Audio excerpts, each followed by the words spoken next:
and promotion of state production, tax incentives, and film tourism. We are honored to have you, ma'am, here. Now, we would like to extend a warm welcome to our esteemed panelists, and we are truly privileged to have you here with us. Dr. G.R. Raghavendra, Senior Consultant of Intellectual Property Rights, CPAM, DPIIT. Mr. Rakesh Nigam, CEO of Indian Performing Rights Society Limited, IPRS. Mr. Anil Lalin, General Counsel of Viacom 18. Mr. Grace Fernandez, President and CEO of Indian Music Industry. And Ms. Pragya Chaturvedi, IP Attaché, Intellectual Property Office, South Asia Trade Policy Team, British High Commission, New Delhi. Let us extend our warm welcome to Mamta ma'am to carry forward the session. Over to you, ma'am. Good afternoon, everybody. We are the last session, but I think you gave a lot of insights on how at least the media and entertainment industry transcends not only borders, but it also transcends a lot of sectors. The 17 Sustainable Development Goals that are set out in the United Nations Charter play a very important role in being inclusive, recognizing policy interlinkages, and most importantly, supporting the primacy of copyright.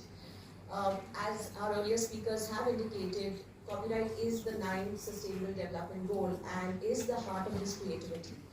That said, I would like to welcome my esteemed panelists and get on to the panel discussion. Raghavendra ji, how does the WIPO development agenda and India's intellectual property rights laws serve to the United Nations agenda, sustainable development goals? Thank you, Lorna. Vande Mataram, and I would like to thank Vicky for giving me this opportunity, and good afternoon to all of you.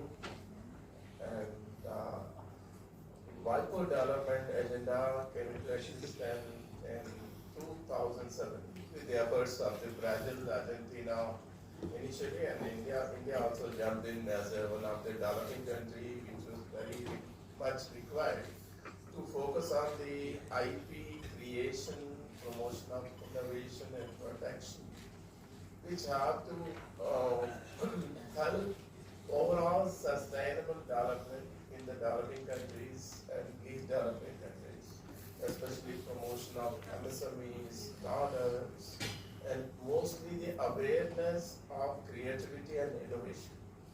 So when this was being done, overall 45 recommendations were decided during the interactions and the various sessions.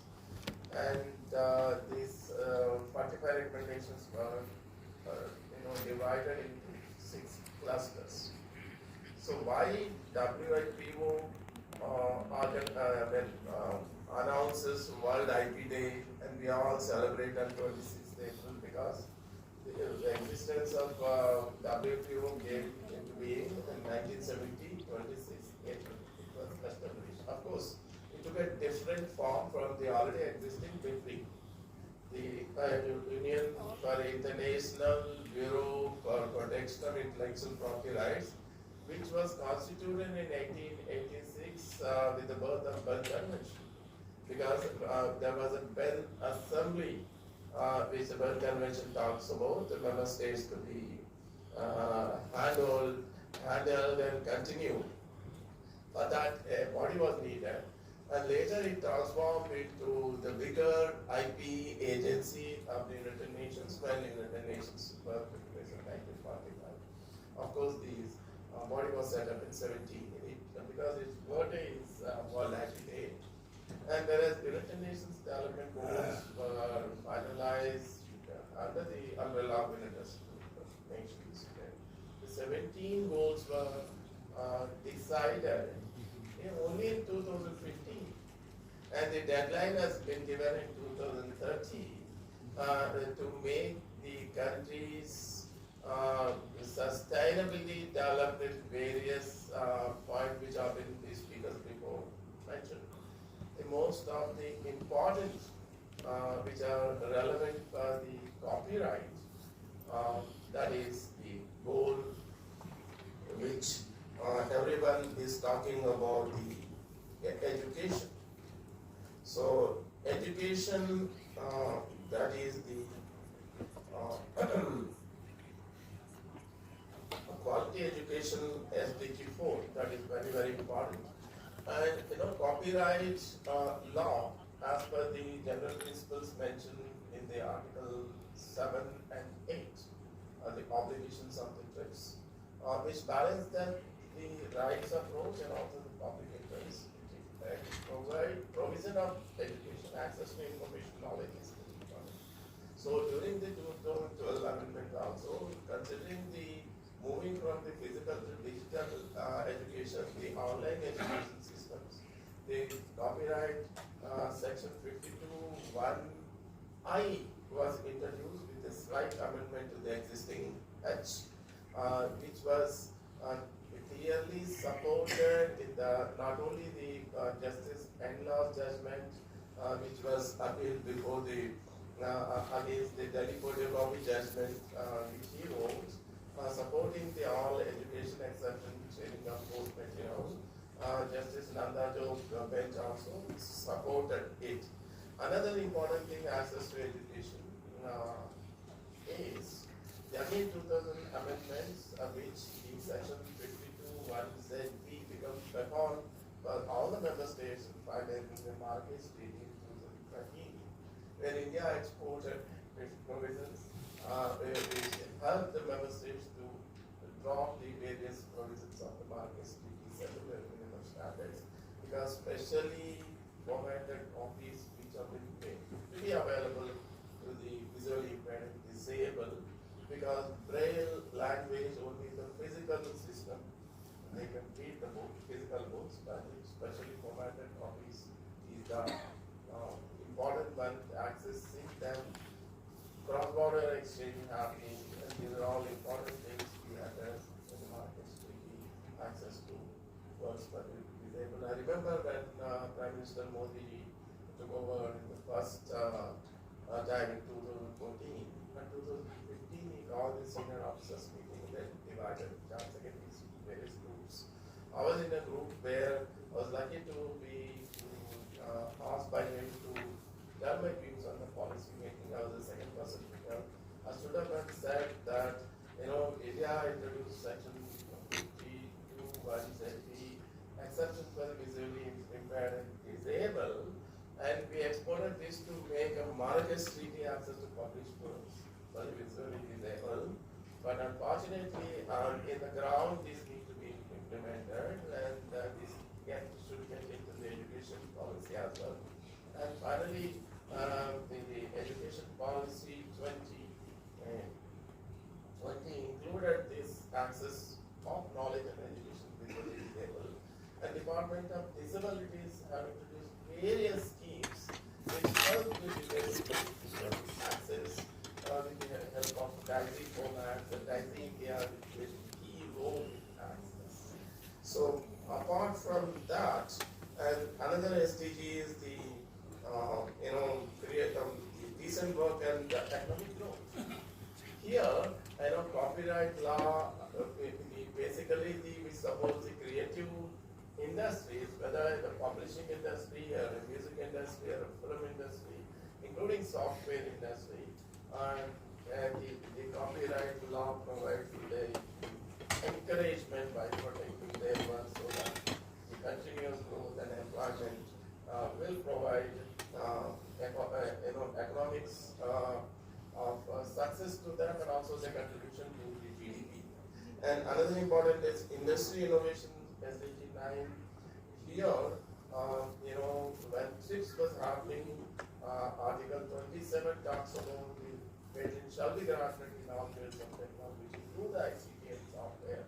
But India wanted a flexibility, not only the patentability, because we wanted, because considering comparative advantage of software industry, and the kind of softwares are written by our and people, which were taken by the big companies like IBM, Microsoft, Google, etc., and the Silicon Valley in the US, which are written basically from the Bangalore, just spread to Cyberabad, Gurgaon, and cost of India. To protect that comparative advantage, Article 10 was introduced, where the computer program, including source code and object code, is a literary work as per the section 2 of the convention.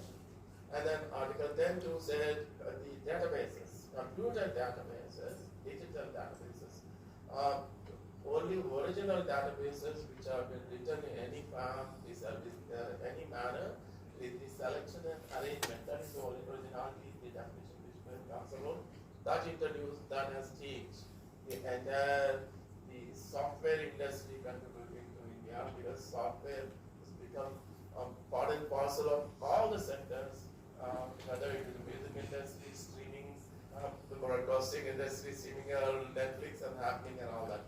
But the latest innovation here, and SDG 9 talks about innovation, AI, the exponential technology definitely is coming. So even my friend Shira Parmaker, copyright registrar, the US, and the Kathy Vidal, the team, the US PTO head, who recently came to my ministry. And across the table we had a talk, and of course with Shira in the Tokyo seminar on AI and copyright. So both the places I explained that AI is only machine. So प्यार को प्यार रहने दो, कोई इल्जाम ना दो, machine को machine रहने दो. Because of anthropomorphism concept, don't split मतलब उसको जाम ना दो.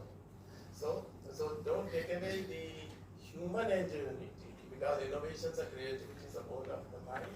This has to be protected only for the natural persons, not through the AIs, because recently Petronius AI survey says that all the famous LLM models of the generative AI models are, whether it's the OpenAI, Google, Bard, and the Gemini and Microsoft, 70 to 90% do plagiarism.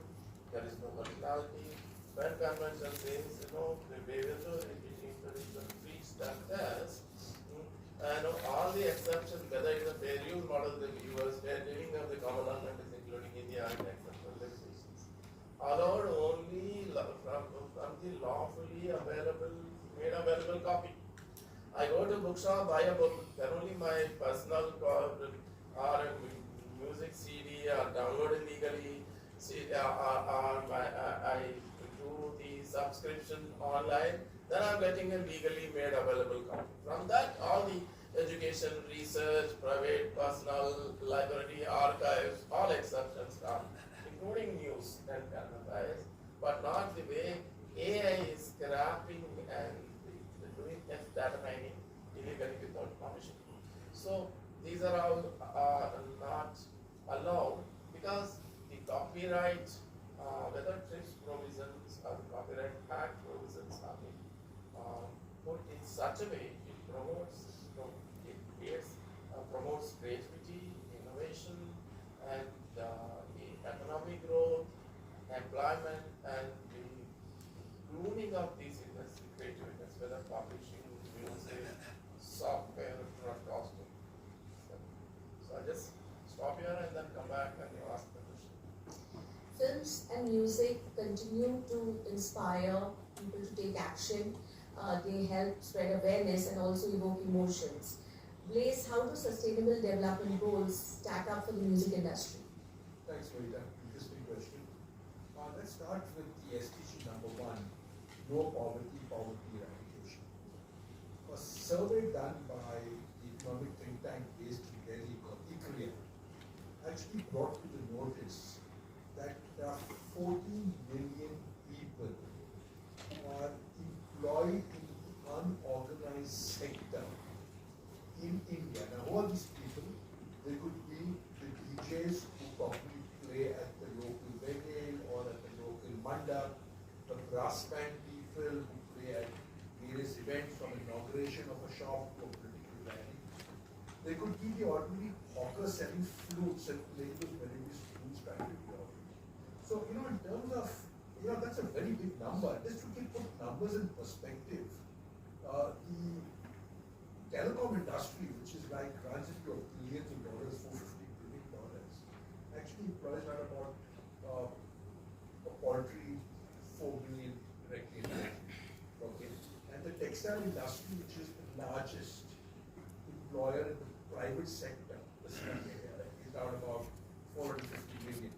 So I think, in terms of a number of people have actually kind of made a livelihood by playing music in the informal sector. They have no connection with the formal sector. It's not that they're collecting royalties, not that any of the collective societies are passionate, but they're just existing, and I think that's a big statement to make in terms of the creative industry. There is also a huge unorganized sector where food and beverage is concerned, and I call it induced employment or induced benefits. You drive to a dhaba, and the chances are you have loud music blaring somewhere in the background. I'm not saying people are coming there for food, but it's kind of, it keeps the sector going in terms of the music contributing, because you're listening to music and you're eating food.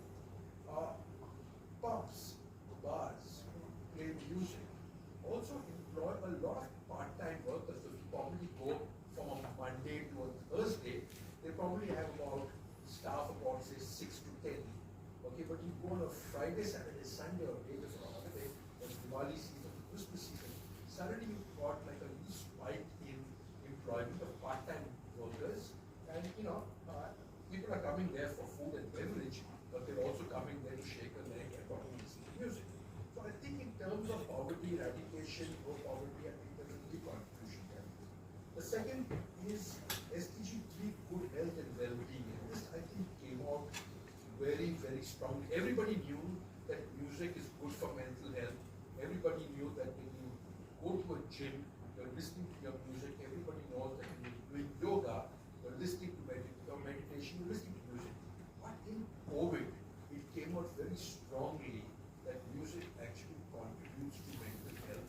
Because you're at home, everybody's talking, you're at home, you're listening to music, and I think that could have that well-being. I think SDG number 5 is something that we're also very proud of. Okay, gender equality. The number 1 star globally performer, and we've got some economic theories going around her, is Taylor Swift. Okay, and the number 1 downloaded music star performer in India is Alka Yagnik. And I think the music sector has done very well in terms of gender equality because, I think it existed in before SDGs came. We look at the legacy throughout the world and in India, I think gender equality always prevailed. 98% of the SDG 12, Sustainable Development Inclusive Infrastructure, 98% of our music is consumed digitally or through digital formats. The revenues, just 1% or 2% comes from what is perceived to be the physical world, and that I think is probably dying out soon. So our carbon emission, because the moment you get into the physical world, you've got to kind of produce CDs, cassettes, LPs, and there is a carbon footprint that you leave behind. So in terms of carbon net neutrality, I think, given the fact that 98% of the music comes from the digital world, we're leaving very little carbon emissions in terms of communication. And SDG 9 innovation, I think there's an old saying that the music industry is the canary in the coal mine. And everybody knew when Napster came, the first industry to kind of impacted and really wiped out was the music industry. And they were the first to embrace the digital format. They were first to embrace streaming. That's why today 98% of our revenues are coming from the digital area. And I think I was trying to stop there, but these are the broad macro points of what the SDGs and the music industry are portraying. Thank you. Thank you, Liz. Rakesh, how does IPRS balance the rights of creators? Hello, yeah. See, IPRS is a society where you have the lyric writers, the music composers, and the publishers of music. And what Blaise said earlier, what you enjoy about music, the fountainhead of music starts from lyrics being written and music being composed, because everyone remembers the lyrics, and these are things we go on from a generation to a generation. People remember Tyagaraja's music, or we talk about the Beethoven, or we talk about anyone. So you remember music for generations together, and it can go over millions. So what we do is at IPRS is that ultimately the creativity has to be sustained, and ultimately it's all about economics. What we do is whenever we collect royalties or whenever music is played, we equally distribute it between the creators, the authors, and the publishers. We're happy that we have seen tremendous growth in respect for copyright in India and economic values for that. It's still to reach global levels, but at least in the last few years, IPR in the last 5 years has distributed more than 1,300 crores to all the stakeholders in the industry, and we have distributed close to 800 crores just to the authors and composers alone.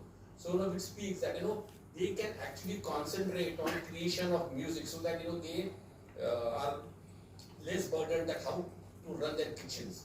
And the great part of music is that because music copyright is 60 years after the death of the author, if his legacy continues and his songs get played, their legal heads also get those royalties. So the creator does not have to leave a share or flat. If his music is great, his children and everyone can actually benefit out of music. So we actually represent more than 13,000 members, and we have got around 11,000 plus who are authors and composers. The market is huge, With, in the last few years, with digital economy coming in place, you have got every person who's becoming a creator, because it becomes so easy to actually make music and put it on the net because of the digital platforms. Yes, that is what we are helping them to see that okay, you create music and we will help you monetize that. Great numbers on the monetization, Rakesh. Thank you. Anil, what are your views on the interplay between AI, sustainability, and copyright law to promote creativity? Thank you, Rohita. Thank you, Rohita. So, this is a very sensitive topic when you say AI, creativity at the same time. First of all, now we are witnessing there are a lot of court battles going on regarding plagiarism and stealing images, scraping images of the internet and using it as input to the AIs. But I'm going to take a deviation from the normal narrative, and I'm going to look at it from a very clinical, legal perspective. And when I look at it from that perspective, first of all, logically look at it. AI is now said to be the fourth industrial revolution, and it's going to become the basis for a lot of things that happens. I mean, almost all the SDGs we are looking at right now, somewhere or the other, AI is going to touch upon each of these, whether it is health, education, and obviously creativity, which is the biggest field where generative AI is doing a tap dance right now, where there are a lot of tools which augment creativity that exist today, starting with Midjourney, Stability AI, Speechify, which creates works like images, visuals, a lot of things are happening. So, from a legal perspective, when you look at it, how do the copyright come into play as far as AI is concerned? So, when you look at AI, the input and output both are intangible. Input basically means the training model, all the works that are required to train the AI, and output obviously is the generative AI that works and creates the work. Right? So the tricky question that arises when we look at something like this is that two questions that comes, and when we look at these two questions, we also have to look at the creative industry as a whole, not just the producer but also the creators like the artists, performers, all of them. Who creates the works. So the balance has to be maintained as far as the whole industry is concerned. And when we look at something like this, what are these two tricky questions? The first question would be, should a work created by AI be given copyright? The right should be given. The second one would be, should an AI training model be allowed to use images or audio images, whatever it is available on the internet or otherwise, to train the models? So these are the two questions. I mean, would that require a license? Should that be something that is licensed for teaching the AI, training models? Should that be licensed? These are the two tricky questions that need to be answered. And when we look at the copyright laws, historically, not only copyright laws, look at any IP law. Historically, it has always been, invention has been connected to the inventor, a creation has been, or the original work has been connected to the creator. That's how the law has evolved. Because at all points of time, creation was only the capability of a human being. And law always deals with things that happens in the society. Today, we are at the cusp of a revolution where we are seeing machine creating works. Now, yes, I completely buy into the argument that a lot of these works that are being created by the so-called generative AI machines in pockets may be just reports, just plagiarism. But there are, the capability of AI is developing day by day, and we cannot ignore the fact that they will also, AI will also be capable of creating original works, and some countries have accepted this fact and have given legal recognition to the copyright works that have been created by AI as well, right? So when we are living in living in times like this, we also have to look at law from a different angle. If you look at law today, there are every copyright owner gets the right not only to copy, distribute, reproduce, and all those things, but there is something called derivative works, which is not defined under Copyright Act, but in media industry it is called derivative works. What does it mean? It means the right to adapt and right to translate. These are two things that comes under derivative works, which basically means that derive and create a work from an existing work. That is the exclusive right of the owner of the copyright, and no one can infringe on that right without the license from the owner. But if you look at court judgments and all those things, there is another way of dealing with copyright works, the original works, which are called transformative works. Now, what are transformative works? When a copyright work is taken and dealt with in such a fashion that the original, the way it has been envisaged, the messaging, the expression itself changes, completely changes. It is used as an inspiration, it's used as a way to create another work, but it doesn't resemble the original work. And that is called a transformative work. And courts across the world have recognized the fact that a transformative work does not actually require a license from the original work to be created. And if an AI model is able to create a transformative work, if you look at the algorithms, what do they do? It learns from existing works and creates a work, and if that work is similar to the work that is original, then it is derivative. But if it is not similar to the work which is existing, then it is transformative. So we need to look at it from these different lenses also, as to whether an AI model is able to create a transformative work, vis-a-vis is it only creating a derivative work, vis-a-vis it is only creating a copy of the work with slight modifications. So, and at the end of the day, if we have to nurture the way the industrial revolution is going to happen with the next level of industrial revolution that's going to happen with support of AI, the incentivization of copyright protection needs to be given to the AI created works as well. Otherwise, what will happen? First of all, investments in this sphere will be hampered. That's number one, issue number one. Issue number two is that, let us say, even without that protection, there are tools even today that's working. They're creating works. But if cost-intensive production will never use any works that's been created by an AI. For example, let's say a studio is creating a movie. A background music has been created by a tune has been created by an AI. But that will never be used by the producer because that doesn't get the right of copyright protection, and it is intrinsically linked with the goodwill of the movie.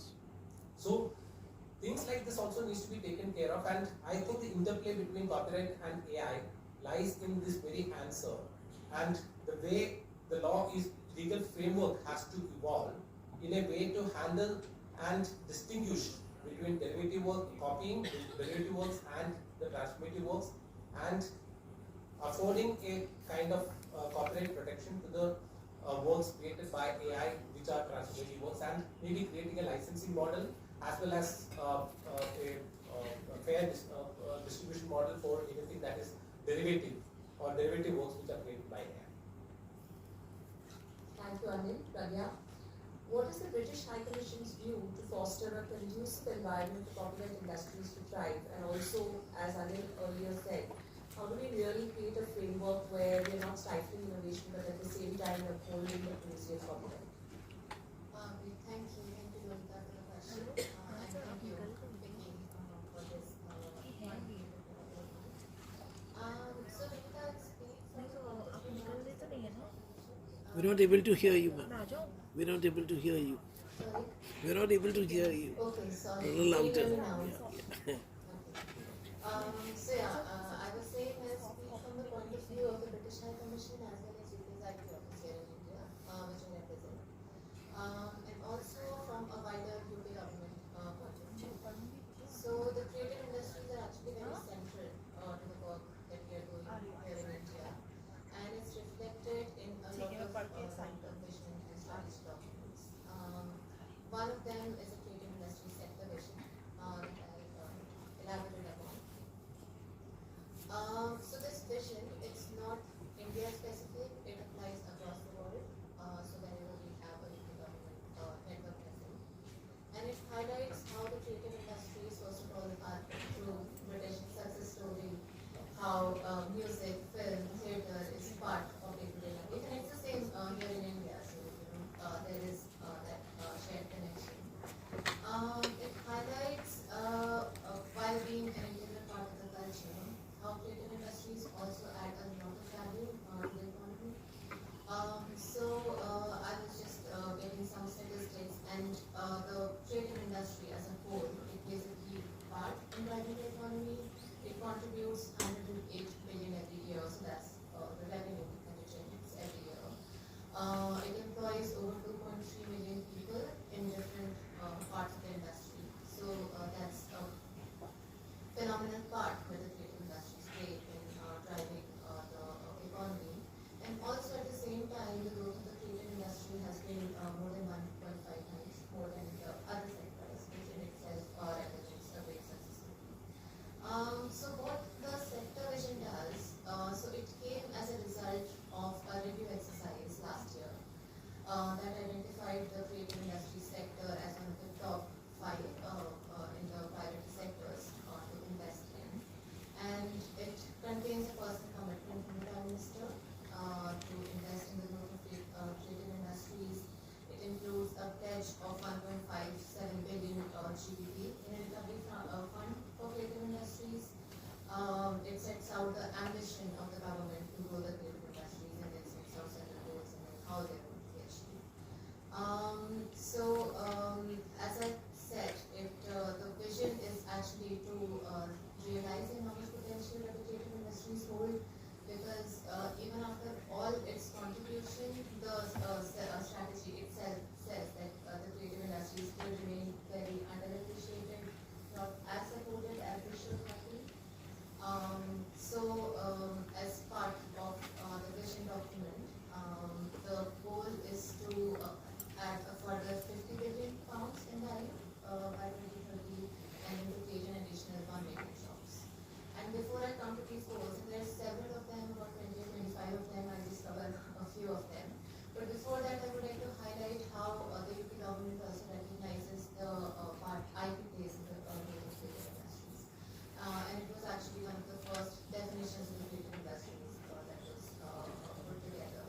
And it defines the creative industries as industries that rely on individual talent, creativity, and skill, and makes use of IP, both generating IP and commercializing IP to create jobs and wealth. And it highlights how IP is a driving factor behind the sustained growth of creative industries, and how we are going to further leverage it to make sure that that growth is sustained. Even UK government's innovation strategy that was released early last year, that recognizes the creative sector as one of the most innovative sectors, and how IP plays a key part in the growth of the sector. And by setting these goals, the creative industry sector vision lays down the framework we would use to play to UK's unique strengths, including technology, because that is one of our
but making sure that the rights of creators and copyright owners are respected. And also, it has entrusted IPO to continue working with happy stakeholders to make sure that their rights are protected and that the UK sets a gold standard in protection of IP rights to have a robust IP framework. Again, there is an offer to support creative businesses further with access to finance and insurance to make sure that the IP rights are protected. Among other things, I'm not going to get into that now. Lastly, the Department of Science, Innovation and Technology, the IP Office, and the Department for Culture, they will work together to ensure a robust IP framework, including a counter infringement strategy, which is one of the parts of the IPO, and that also includes having tailored bespoke tools for the creative industries and creative products to help creative businesses protect and maximize their IP. So this is just very brief bit about the sector vision. Then at a country level, we have the UK India 2030 Vision Map that again talks about local partnerships and then closer collaboration between UK and India to support each other's creative industries and job creation and wealth generation in the sector. Lastly, IPO's engagement in creative industries in India, that is very much in line with the UK government's creative industry sector vision and also the 2030 roadmap. They should be aware we have been working very closely with the UK's industry and the Indian music industry on several policy issues of the creative industry here in India, and we remain committed to support the creative industries to the best of our capacity. Aloysia, you also asked me about balancing the innovation framework with IP rights. So I would like to highlight the work that we are currently doing in the IPO. Recently, the Council for Science and Technology wrote to the Prime Minister offering advice on creative industries, that is very much on their radar. And they have highlighted the same thing, that while contributing so much to the economy, the creative industries are not getting the support that they deserve. And they have made a lot of recommendations, including more public R&D in the creative sector, and that should match with its size and needs. Also, a lot of work by the National Statistics Office to get the right statistics about the growth of the industries, financing needs, etc. And lastly, it has also recommended that IPO should work on a priority basis to come up with guidelines for AI-based companies to make sure that the rights of creators are respected. But at the IPO, we actually have been working on this issue for the last 2 years. We have had several consultations on the interplay between AI and intellectual property. Copyright issues were actually the most relevant issues that emerged, and it was also talking about AI and copyright. And one major issue was with this use of copyrighted content to train AI tools and LLM models. How much of that should be part of the existing fair use exceptions? How much of that should actually be licensed? That is one major question that emerges part of it. And then again, other questions for liability issues and then ownership issues. So all that is still being considered. We still don't have a definitive policy position on it yet because the engagement with the stakeholders is still going on. But I hope to be able to share more details of it as I work on it. Thank you, Nanda. Please, what is the way forward to achieve a robust copyright framework to uphold obviously the beauty of copyright and also accomplish the UN sustainability? I think it's like, what they call, it's circle. I think the first thing should be starting with is protection of copyright. In the digital era, with file sharing getting better, with technology, it's a whack-a-mole situation. I think there are enough of global examples of intervention by the state to ensure that copyright theft doesn't take place in the digital space, and copyright theft doesn't take place in the physical space. Now I understand it's a contradictory because I initially said 98% of our revenues of the music industry globally, in India especially, comes from the digital sector. But there's that huge, it's not physical, but there's huge public performance government's space where there is copyright not being acknowledged and not being given its due that is that's required to be given.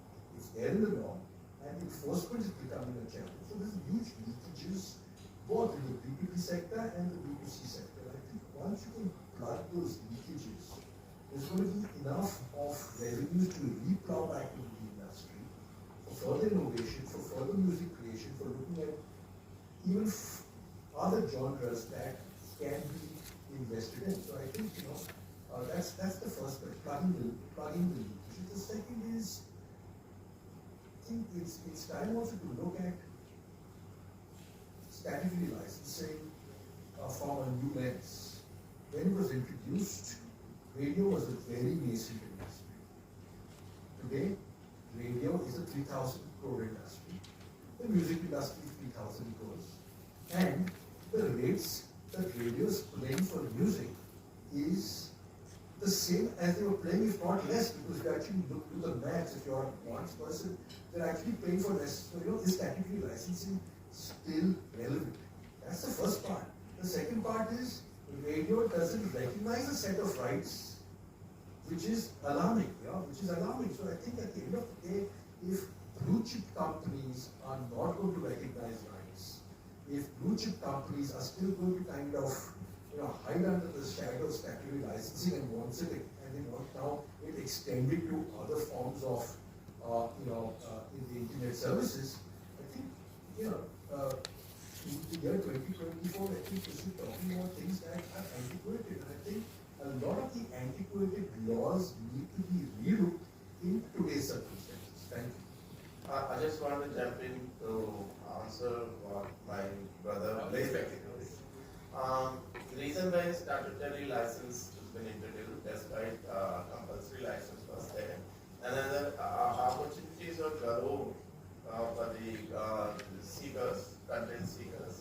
2012 amendment, when I was drafting it, when the tariff scheme issue came, and tariff scheme is not satisfactory to the users, they can go and file a case against that, and they can settle the matter. That is the first step. Second step, if still they lose the case, and they are as per section 31B, they can go for the compulsory license, because voluntary license, despite that tariff scheme is settled legally in favor of the copyright society of the content owners, they can go, if a voluntary license negotiation fails, they can go for the compulsory license 31B. But at the time, the phase 2 of the, the FM radio was coming, there was a policy, it was not working, implementation problems were also there. In phase 1, they're not getting content because of this. The compulsory license litigation got extended to copyright board, where I was secretary, facing these petitions before the board. And it was getting into those, not only the high courts, a small miscellaneous application approval, a miscellaneous application, and matter was going to the Supreme Court also. Then Minister INP asked, please give us statutory license. We explored and we drafted it for radio, but TV jamming. And then we addressed based on the resale rights concept that copyright board will fix separate percentage of royalties for the separate different kind of works. That concept introduced in this statutory license, that TV and radio will get separate license fees as per the policy of the copyright board. And what happened, it took so many years, and despite statutory license not implemented, FM radio survived, flourished and bloomed as per the data given by them. As a copyright person and also a civil servant, I say that it is only a temporary policy tool which UK has introduced. When a fledgling industry is not surviving, to even support statutory license can be taken away. In 88 amendments, UK took away that, removed the statutory license. Now, I am the person who drafted it, 31D. Now I'm advocating deletion it in the Modi 3.0 copyright laws. Thank you. also just find it interesting that, what Blaze just said, because the rights not being recognized is actually the fountainhead of all the problems. In nowhere in the world, people have deprived to say that you authors and composers will not be paid royalty. Actually, This is absurd. Actually, the introduction of statutory license supported the SDGs, the employment, economy, support of industry, growth of industry. Now they are flourishing. Now it is again SDGs killing the bread of content creators. That's just good. And don't extend it to broadcasting. That is illegal. So that was seriously what we were saying, that you're taking a fountainhead of creation. The creation starts from a creator, author, composer, whether it's for lyrics, whether it's for any other composer. You're telling that they will not be paid royalties because there's no separate work being exploited. This is actually turning all the conventions of the world, whether it's a Berne Convention, whether it's a WIPO Convention, whether it's a WCT, WPPT, where India is a party, including our law. Why the parliament had amended it? No. Okay, Actually, so if Article 11 this supports non-voluntary licenses. It includes compulsory statutory both. No, I'm not talking about Compulsory is license. the permanent, statutory is temporary.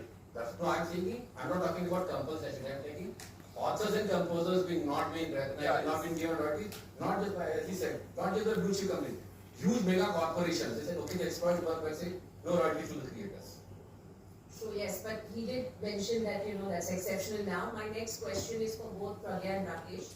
Partnerships for the goals, which is also a sustainable development goal, is significant to ensure implementation and revitalizing global partnerships. Could each of you elaborate how you are leveraging partnerships for inventors, creators, and really boosting the creative economy? Sure, Rakesh, would you like to go ahead? Thanks for it. A very interesting question because this particular SDG is also part of some of the World IP Day discussions we are having. One important element of this goal is trade, and that is where a lot of work for our team is focused on, be it the Utopia FTA, be it the market access program that we have, or the bilateral engagement with our counterparts in the Government of India. Even in our partnerships here in India, our focus always has been on mutual benefits, like I highlighted earlier in the 2030 roadmap also. The focus is on continuing and revitalizing partnerships between both countries for mutual benefits. Another important element of this SDG is effective public-private partnerships. And I'll just very briefly share a couple of examples from the UK, where we have been able to leverage on these partnerships for the benefit of the creators. So in the recent years, in the UK IP landscape, there is a lot of focus on creators and then ensuring that they get fair remuneration. So the IPO has released two toolkits in place. One is the Get Paid Guide, and another one is the Transparency Voluntary Code of Practice. Both these guides and toolkits have come about after a lot of collaboration between the public and private sector. The expert groups driving these guidances and toolkits have been chaired by the Intellectual Property Office, and the inputs have been provided by the industry, including PPL, UK, and PRC, BPI, the Music Publishers Association, so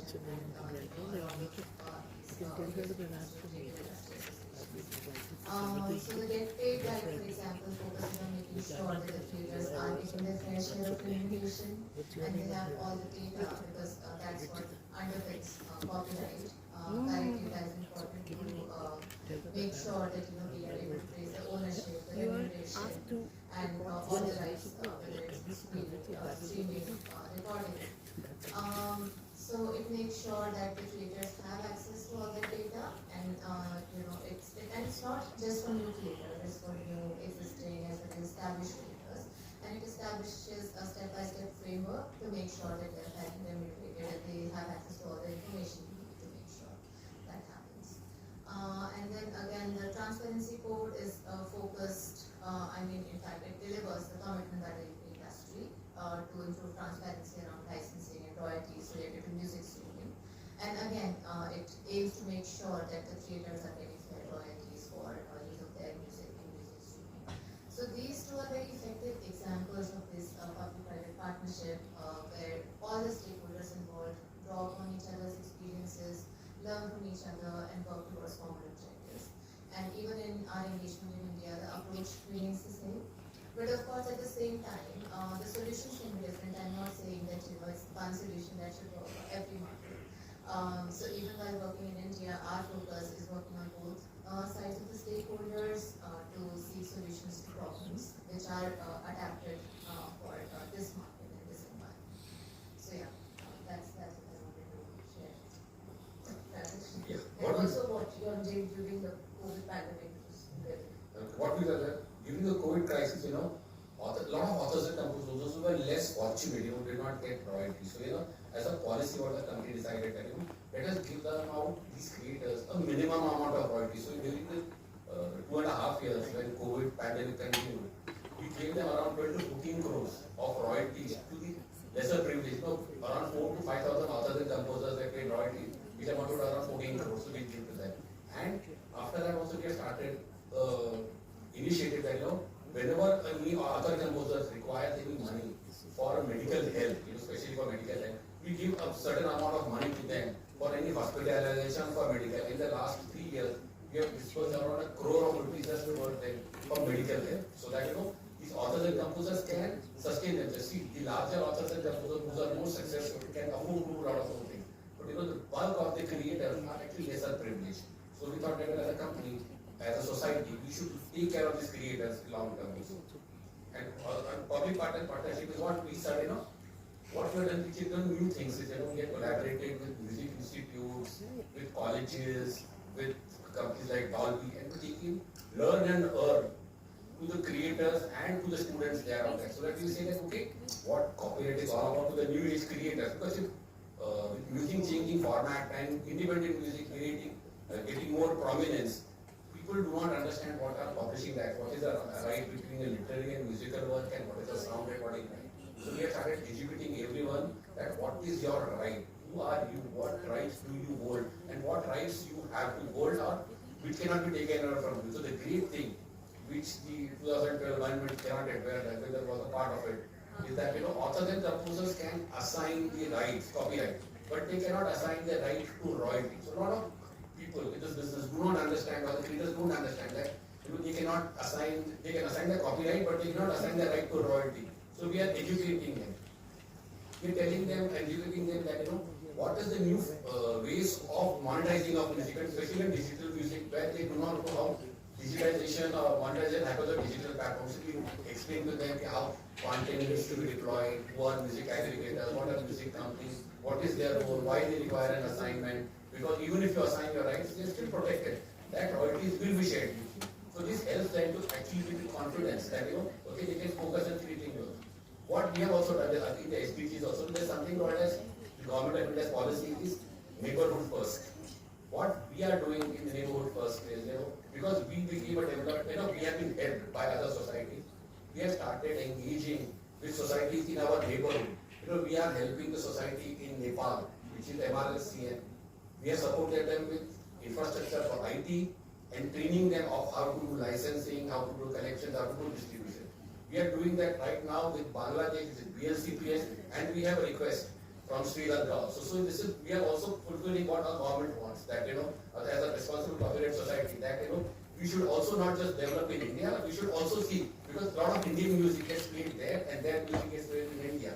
So we are helping them to actually establish copyright regime, how licensing happens, collections, distribution, and everything. My next question is for Anil and Grace. How does intellectual property enforcement serve as a tool for sustainable development?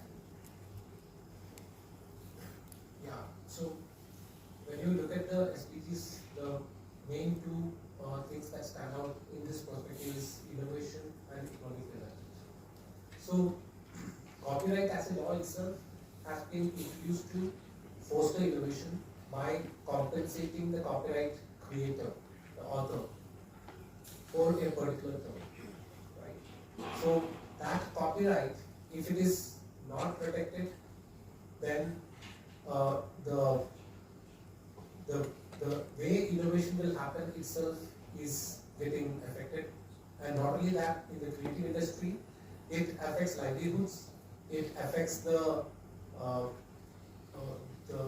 the economic posture of the company itself.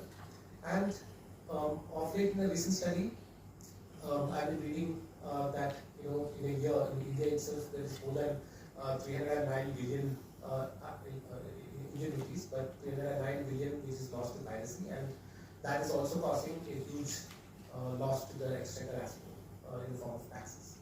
So when we are talking about sustainable development goals and all, we also need to look at enforcement from a different perspective as well, because right now the copyright law provides for infringement and the remedies against infringement, but how effectively it can be enforced in this country is the question. As a creative, as a member of the creative economy, as an organization which works in the creative economy, we know for a fact that the moment any kind of content that is produced and put out on any platform, it just finds way into a piracy platform. You'll be lucky that if a movie is released theatrically and before 2 weeks expire, if it doesn't go on to torrents or a pirate OTT platform or other service. So this is actually creating a creative, parallel economy to the creative economy itself. So without, and the problem that we are facing right now, as Blaise earlier mentioned also, is that the piracy has become digital. It's not physical piracy anymore. It's digital piracy, which is the greatest issue that we are trying to tackle, and it doesn't have any borders. It doesn't have any jurisdictional boundaries where we operate from jurisdictional boundaries, and where the jurisdictional boundaries we are talking about is state boundaries, right? You can go to the police and file a complaint if there is a infringement, but the infringer is sitting outside India itself. So what is the use of such a complaint being filed with the police? So if you also look at SDGs, the last SDG is also about global partnership in achieving the SDGs as well, development goals. And I hope this also leads to two things. One, something that the creative industry has been asking for quite a long time is a nodal agency, which will help in enforcement of copyrights in India, and also global partnership with other countries where perpetrators of piracy can be brought to justice, and there's no effective mechanism to it. So these are some of the things that we actually look forward to as the creative industry. Thank you, Anil, please. I think I'll echo whatever Anil has said, but I also kind of put out here another theory. Remember, SDGs, the opposite of SDGs is done by bad actors. Okay? So it's actually contrary. The people who are in the piracy business have no regard for SDGs, have no regard for poverty, have no regard for gender equality. Okay? So you're actually helping bad actors to earn a livelihood because they're monetizing that content without paying.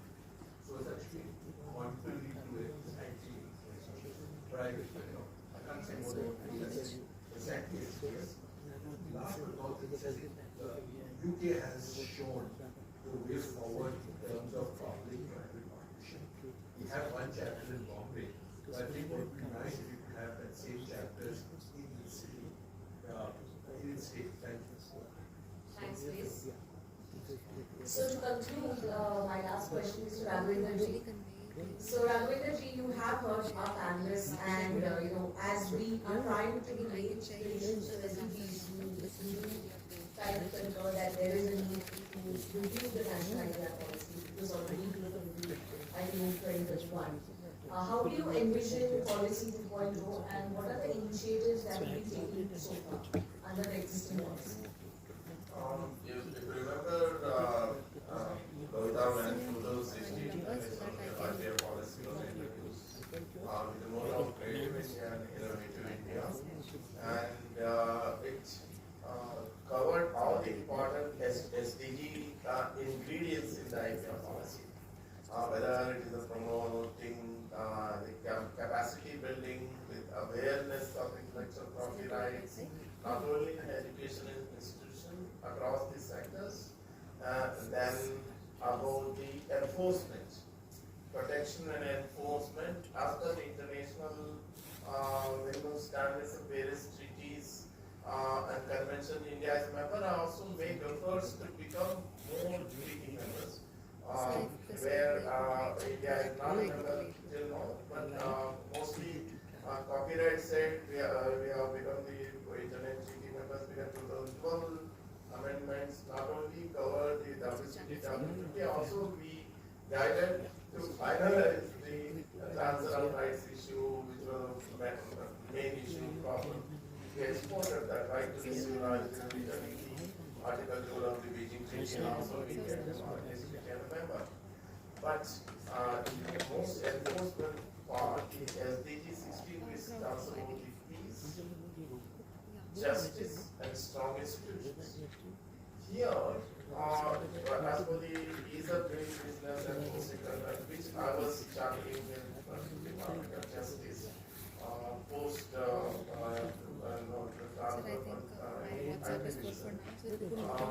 there we not only introduced the commercial code act, define the market because we didn't want to set up not only the IP special code and special code deals with the commercial disputes. So we define the what is commercial dispute. And we introduce a special case management system which reduces the time taken to 45 days for a commercial dispute. In a district commercial court, around 6 months. So that we achieved. Not only that, we mixed up more better enforcement.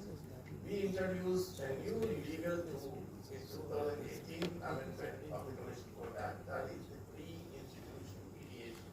Before a case is filed, a mediation is possible where voluntarily both parties agree. Now that has given birth to the mediation law in 23. That became main inspiration for introduce a separate standalone mediation law in India. And then we have this partnership, the last SDG 417 that is also there in the IPR policy. So what IPR policy need to do, we address the new issues. I'm just coming to that, not the Feriti Aladi is that innovation, the computer-based innovations, AI innovations, that inventorship, the innovations are to be protected. The CRA guidelines and patent office are not completely addressing the latest one I'm talking about. The old one is better. That needs to be addressed. And the AI inventorship issues, as Anil said, but I stick to that. AI cannot be given a inventorship or an authorship, but AI assisted innovation. Patent office is already granting patents for AI assisted innovation. Similarly, copyright law already protects, recognizes the computer generated works. The person who is doing the computer generated works, he is the author. That's what my talk recently the Parliament question clearly says. President not do others, but we need more specific exception with text data mining exception. Unfortunately, we don't have text data mining exceptions, which the digital single market directives of the copyright. You introduce UPRs, and other countries have them, Japan, South Korea, Singapore, everyone has that. But in Modi 3.0, this will be done in new copyright law, may come including all these things. But coming to the partnerships, again, National IPR policy talks about the international cooperation and partnership to promote and protect our IP. That is clearly written. My friend must have missed out section 34(2) of the Copyright Act, that the copyright societies are giving freedom to them. Go and sign agreements. And cross licensing and sharing of royalties. There's a CSAC, 129 CSAC members you can enter. IPRs can do that. Similarly, the music industry can do that. Not only we are not left there. Recently, NAFTA agreement finalized FTA. There is a para and a copyright chapter. The collective management societies of the NAFTA and India come to an exchange and have an agreement. Similarly, in UK, in EU, where I'm the lead negotiator, and Peru, other areas, we are trying to promote, because you know that Indian film industry, broadcasting industry, music industry. You know, everyone knows about this, especially in the borderless digital environment where the, you know, the streaming is happening. Netflix, Amazon Prime, everywhere Indian films are there. Indian music is like YouTube and Spotify, and there are apps which are internationally available and the download and streaming.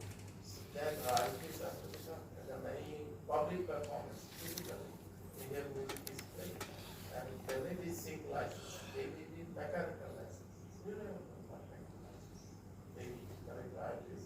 We are always one step ahead our copyright societies to promote them and the legal policy side. So we'll do the best and promote the rights of our creators and their societies and their institutions. No, we just want to clarify, it's not that, we don't have reciprocal agreement with the corporate of the world. As India, the Nepalese and the Bangladeshi societies, they are actually right now just being formed. So they require support because we understand that we are reciprocal in everyone. UK is a leader, so we in fact they get us. They provide us what yeah. But for them, because they have only a crore of revenue, so they can't spend on everything. South America. Thank you, panelists. That was a great discussion. I throw it now open to the audience if you have any questions. I think I'd we like have to- about 10 minutes or 5 minutes. Only questions, please, not the comments or presentations. So only the questions. I would introduce myself. I'm Sanjay Agarwal and I'm in media, so I'm not a lawyer, so I'm not aware of many things. But the means what one is to Mr. Anil, when he talked about the movies which are being means they're not piracy, right? So what I observed in last 1 month that the movie makers which are on those platforms, they're not getting the viewership there. So every night they upload movies on the YouTube, and if you're lucky, you just open and the movie just released today in the morning, in the evening the movie is there. But if you just happen to stop the movie, it won't work. So I just wanted a clarification on that from the consumer side. Which platform are you using? No, I just opened my YouTube, the smart TV I use. Smart TV, sorry. Can you clarify? No, I have a smart TV. I'll answer. I think Smart TV. understand what he's saying. The movie makers themselves are uploading. Yeah, that's what my friends in the IT have told me. That is what they do. So does it play the whole movie? Yeah, if I continue to play, but if I stop and next day I want to watch that, it's disappeared. No, this is on regular. Smart YouTube, No, normally. OTT platforms or The OTT movies. Last night I watched this ALTT stuff. I don't have a subscription, Netflix, what you are referring ALTT. to most probably is piracy, not done by the. I don't know. I mean, this is, you should even solve that. I don't want to watch content like if I'm, you know. It can be taken down, yeah. It is taken down. Yeah, so but why is it coming in the first place on YouTube? If YouTube is controlling everything, I was just another point is Mr. Raghvendra talked about webcasting. I wanted to understand, sir, about you said it's illegal. So what I could not follow. Third thing was another question was Prime Minister Narendra Modi runs his YouTube. So Ganesh Vandana on his YouTube is not on copyright. But if anybody like me was to upload that same Mahavir Utsav at Bharat Mandapam, I get a copyright right then. So why is that? Means I just want to understand like my legal stand and copyrights. You know, when you make a video here, there is a mobile aspect. Yes, sir. Without permission of the organizer, you're not supposed to do because otherwise it's infringement of the copyright. The FICCI has the rights of the. Yeah, I've been subject to that today. Yes, sir. Yeah, No, unless and until they are not When- giving permission, the person who is video recording doesn't have rights. Yeah. And then once it is recorded, officially recorded means FICCI has rights that even Yes. as a speaker, because I consented that my rights are gone to FICCI, I can't upload otherwise I will and upload on YouTube and put advertisement, take advertisement revenue means I'll be damaging the economic interests of there because copyright is with them, not me. So anyone is uploading is not correct as per the law, it's infringement of the rights. Number two, webcasting I'm talking about, statutory license is not extended, it is available for broadcasting of content in radio and TV only, not webcasting. The streaming, that is illegal if anybody does. Right. Of course, no one gives, no court has not given, now there is no IPAB to grant statutory license, fix a fee. The power has been transferred to all the commercial benches of 25 courts. Obviously, they will not fix because हमसे ज़्यादा कानून जानते हैं. हमने draft किया होगा. Interpretation they will do better than. Yes. Thank you. I think we have five more minutes. Any other questions? All right. With that, we wrap up this panel. Thanks everybody once again. Thank you.